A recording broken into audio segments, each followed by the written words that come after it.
If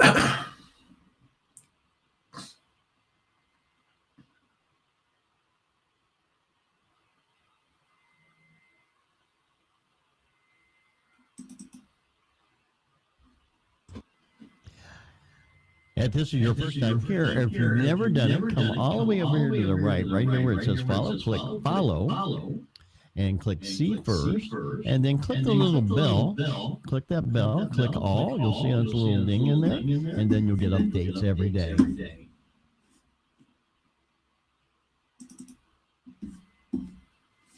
Good morning, welcome to David Chris Recovery by New Hope Church. I'm Pastor Dan Renfro. We're going to get started here after a couple songs. I'm glad you're here.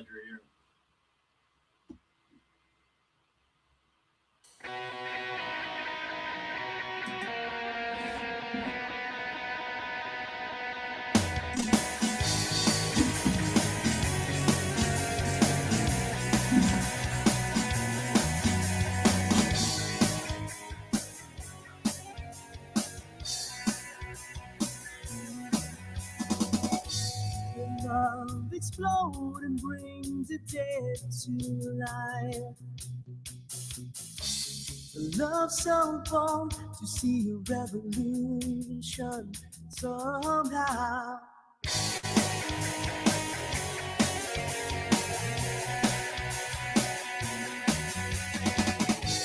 Let love explode and bring the dead to life. Love so bold to bring a revolution somehow.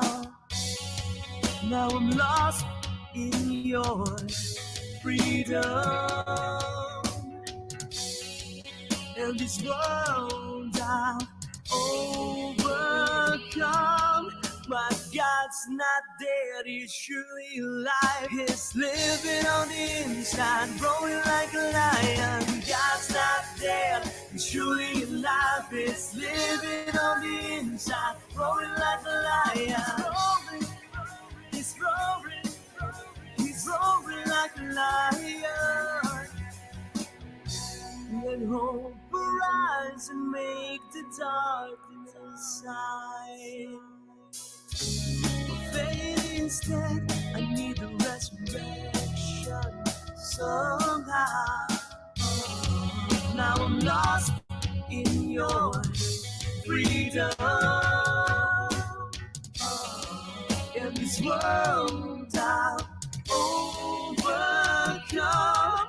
My God's not dead, he's surely alive. He's living on the inside, roaring like a lion. God's not dead, he's surely alive. He's living on the inside, roaring like a lion.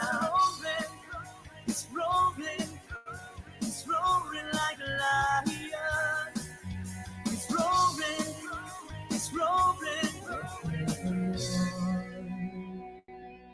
And fire fall. Don't shake the ground with the sounds of revival. Let heaven roar and fire fall. Don't shake the ground with the sounds of revival. Let heaven roar and fire fall. Come shake the ground with the sounds of revival.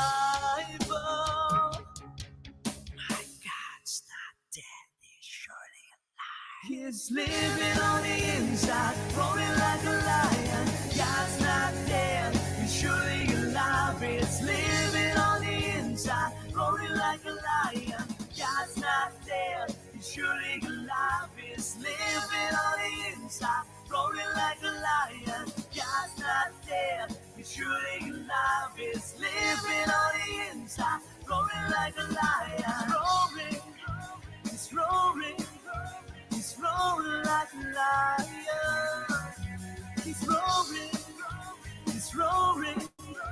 He's roaring like a lion.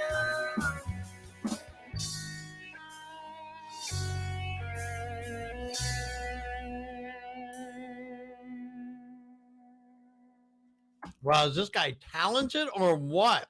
He running all this stuff. He had to coordinate that. He had no idea.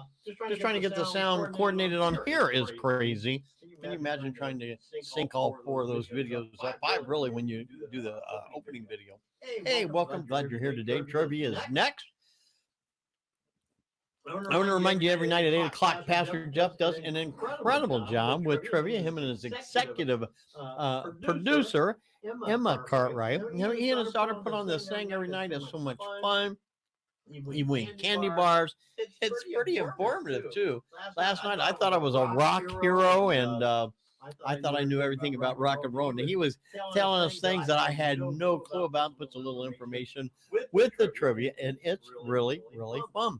So anyway, get with him, then some prayers afterward every night at 8 o'clock. And as you know, right before this show, at 8 o'clock in the morning, he does a devotion, Digging Deeper. In fact, we're going to put in Digging Deeper on the end of this, shorten up our broadcast a little bit because you've already got the Digging Deeper. We will still continue with the prayers. What's a trivia question for today? For no candy bar, but we're still looking for that $25 gift certificate. Ronnie's got to win.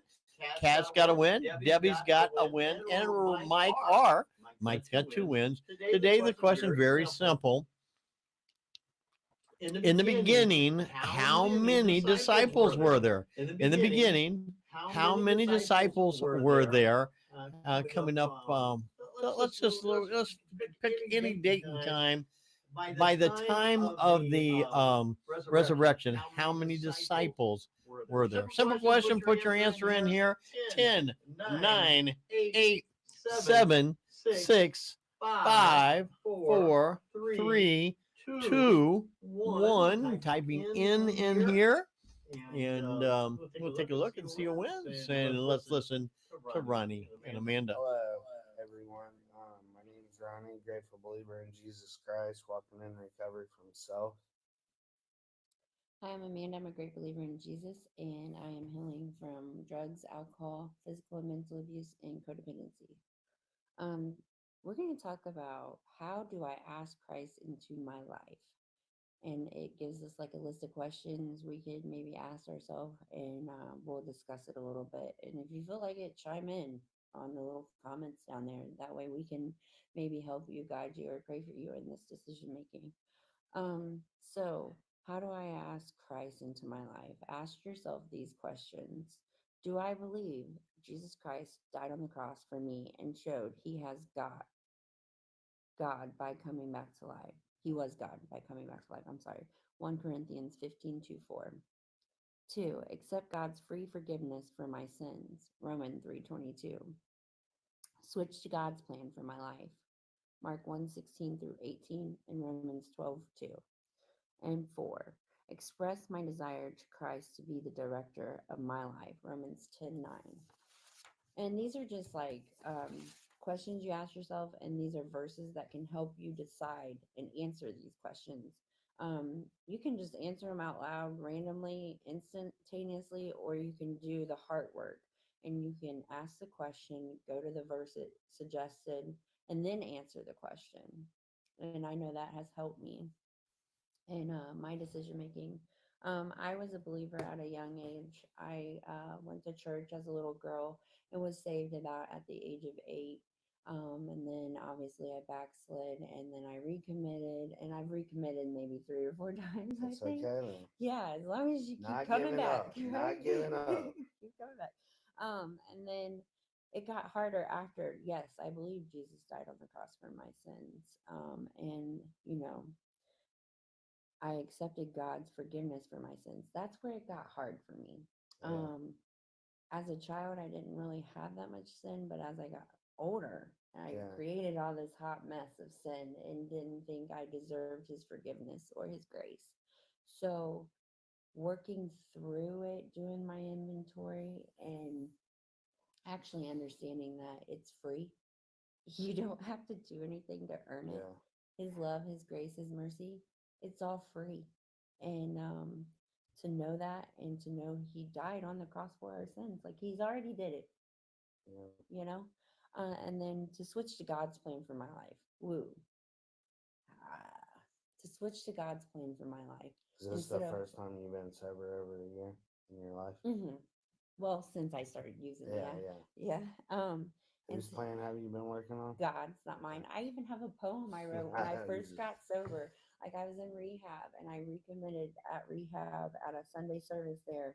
And right after that, and you know, you don't have a phone, you don't have anything in there. So I just sat down and I wrote this poem and it's called God's Way, Not My Way. Yeah. So, yeah, that's God's plan, not my plan, right? So funny how that worked out. So that's pretty much, I think, when I decided to do it God's way, not my way, was sitting in rehab by myself, with God in my little room. Yeah. And then to express my desire to Christ to be the director of my life. Now, I think that's where the action comes in. Like we say we're going to work God's plan, not our plan, but to really do it. You want to keep some things. Yeah, to give. You want to be selfish a little bit, like, God, I'll give you this. And that came into play because here I was in rehab, saying I was going to do this and live this way, and he was slowly working on me. But it wasn't until I kept relapsing for 3 months. I'd get like at 29, 30 days, and then I'd be stupid just one day and go out and use. And then I'd be like, nope, I'm going to do this. And then I'd go 30 days, nope, I'm going to do this. Because the work never stops. And so it wasn't until I prayed the prayer of him actually coming into my heart and surrendering. And then once I did that, he took it from me. And I may sound crazy and insane, but I have not had the urge to use since that night.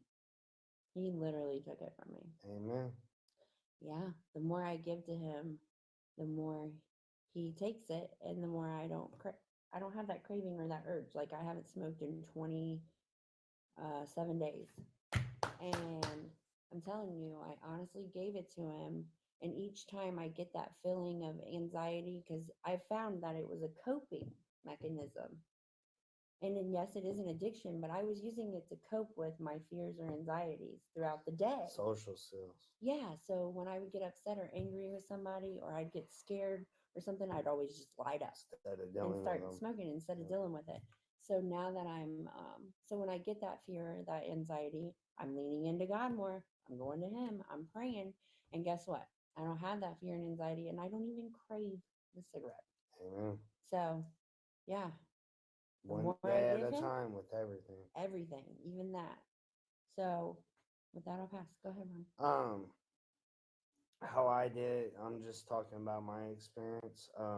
I'm new to God. Didn't grow up going to church like most of you know. I'm new in my walk for 2 years now. I was in treatment, and my first meeting was Celebrate Recovery, and I think it was the third meeting, and it was like I was only like a month and a half sober. I knew in the back of my mind I had reservations of going back out after treatment.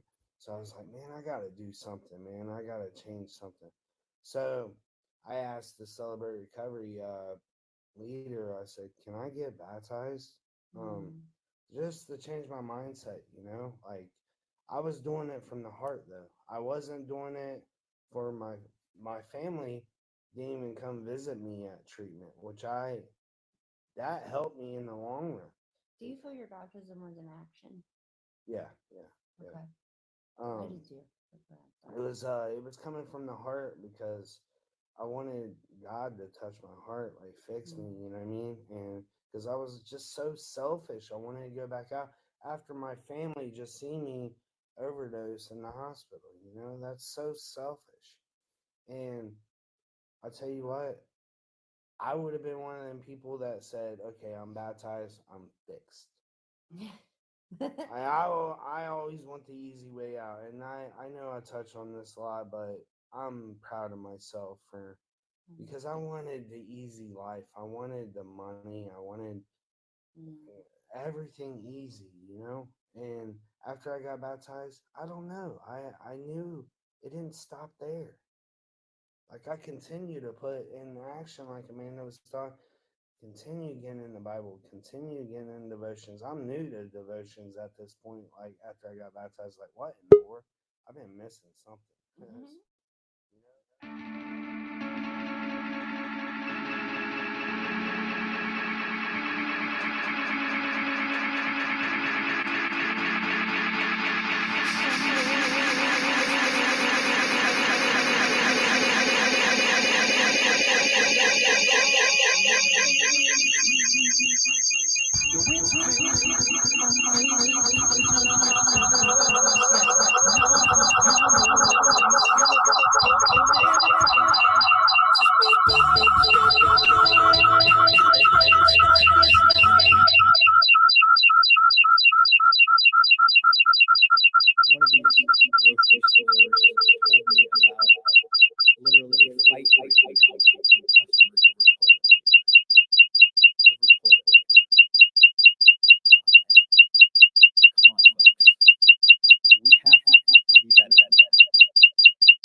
got to treat each other better than that. You got to respect people in the side of this. How do you want to remember yourself as we went through those tough times in your life?